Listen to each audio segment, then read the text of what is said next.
Welcome to Karur kitchen. இன்றைக்கி வந்து பார்த்திங்கன்னா நம்ம ஒரு சூப்பரான ரெசிபியோட தான் வந்திருக்கோம். ஸோ இது என்ன ரெசிபி அப்படின்னு பார்த்திங்கன்னா, இந்த மழை காலத்துக்கு ஏற்ற எக் ரைஸ் ரெசிபி தாங்க. இது எந்த வித சாஸ் ஐட்டமுமே சேர்க்காம இந்தியன் ஸ்டைலில் எப்படி பண்ணுறது அப்படின்னு தான் பார்க்க போகிறோம். வாங்க வீடியோக்குள்ளே போய் பார்க்கலாம். இது பண்ணுறதுக்கு ஃபஸ்ட்டு வந்து பார்த்திங்கன்னா 2 பச்சை மிளகாய் சின்ன சின்னதாக கட் பண்ணி வச்சாச்சு. அடுத்து 2 மீடியம் சைஸ் தக்காளி, ஒரு பெரிய சைஸ் பிக் ஆனியன் வந்து கட் பண்ணி வச்சாச்சு. கொஞ்சமாக இஞ்சி பூண்டு விழுது, கருவேப்பிலை எடுத்து வச்சுருக்கேன். ஒரு பேனில் ஒரு 4 டேபிள் ஸ்பூன் ஆயில் விட்டு கடுகு 1 ஸ்பூன் போட்டிருக்கேன். அடுத்து வந்து பார்த்திங்கன்னா சாதம் வடித்து ஆற வச்சு வச்சுருக்கேன். இப்போ வந்து பார்த்திங்கன்னா இந்த பச்சை மிளகாய், வெங்காயம், கருவேப்பிலை இது எல்லாமே சேர்த்துடலாம். ஸோ சேர்த்துட்டு நல்லா வதக்கி விட்டுருங்க.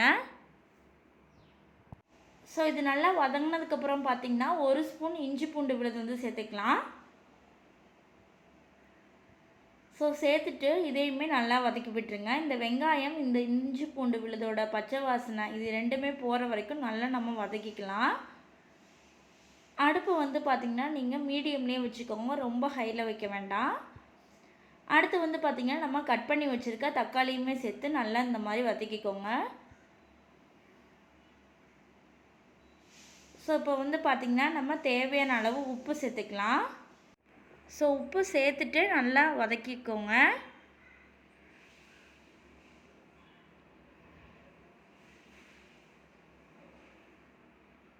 ஸோ நான் முன்னாடியே சொன்ன மாதிரி இதில் வந்து நம்ம எந்த விதமான சாஸுமே சேர்க்க போகிறது கிடையாது. நம்ம இந்தியன் ஸ்டைலில் நம்ம யூஸ் பண்ணுற மசாலா, வீட்டில் எளிதாக கிடைக்கக்கூடிய மசாலா வச்சு தாங்க நம்ம இதை செய்ய போகிறோம். ஸோ பார்த்திங்கன்னா அடுத்து நம்ம மசாலா எல்லாமே ஆட் பண்ணிக்கலாம். நான் வந்து பார்த்திங்கன்னா 1.5 ஸ்பூன் வந்து வரமிளகாத்தூள் ஆட் பண்ணியிருக்கேன்.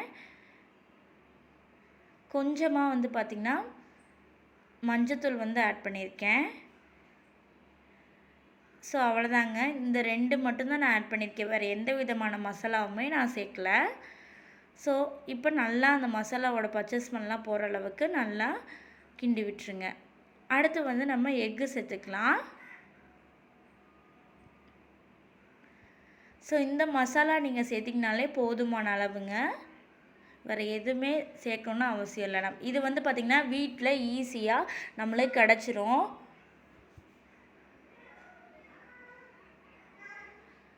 அடுத்து வந்து பார்த்திங்கன்னா நம்ம ஒரு 6 முட்டை வந்து சேர்த்துட்டோம். சேர்த்துட்டு இதையுமே நல்லா கலந்து விட்டுறலாம். ஸோ கலந்து விட்டுட்டு ஒரு பாதி வெந்தால் போதுங்க, முட்டை முழுசாக வெந்து வரணும் அவசியம் இல்லை. அதுக்கப்புறம் நம்ம ரைஸ் வந்து இந்த மாதிரி சாரெல்லாம் தூவிக்கலாம். தூவிட்டு அதுக்கப்புறம் லாஸ்ட்டில் வந்து பார்த்திங்கன்னா ஒரு 2 ஸ்பூன் வந்து மிளகுத்தூள் சேர்த்துட்டு நல்லா இந்த மாதிரி மிக்ஸ் பண்ணி விடுங்க. இந்த மிக்ஸ் பண்ணுற ஸ்டேஜில் மீதி இருக்க முட்டையும் நல்லா வெந்து வந்துடும். அதாவது பாதி வெந்திருக்கும், இந்த டைமில் வந்து மீதியும் நல்லா வெந்து வந்துடும்.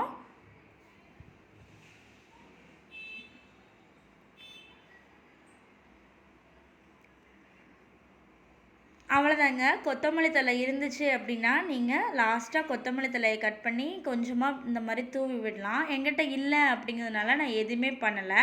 இந்த வீடியோ உங்களுக்கு பிடிச்சிருந்துச்சின்னா எங்கள் சேனலை சப்ஸ்கிரைப் பண்ணுங்கள்.